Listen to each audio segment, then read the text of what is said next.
Bugün sizə anal çatlardan danışmaq istəyirəm. Özəlliklə poliklinikamıza çox saylı qadınlar gün ərzində müraciət edirlər və heç bu şikayətlərin olduğunu da bilmədən tualet alışqanlığına, yəni böyük bayıra çıxmaqda çətinlik çəkdiklərini bildirirlər. Hər tualetə çıxdıqdan sonra, hər dəfə nəcəsə çıxdıqdan sonra şiddətli ağrı şikayəti ilə bir 15-20 dəqiqə sürən, sanki oranı bir bıçaqla ya da şüşə ilə kəsmiş kimi bir ağrıları olduğunu bildirirlər. Bu anal çat ağrısıdır.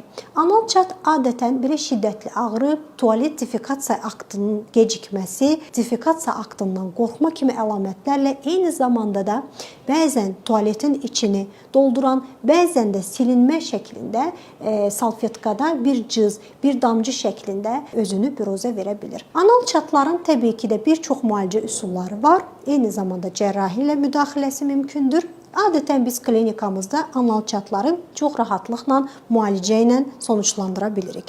Sizə tövsiyəm ondan ibarət olar ki, anal kanalın bəzi növ xərçəngləri də bu cürə özünü prezentə edə bilir. Yəni burada anal çatmı ya da xərçəngmi altyapıda olduğunu öyrənmək üçün mütləq mütəxəssisə müraciət etməniz lazımdır.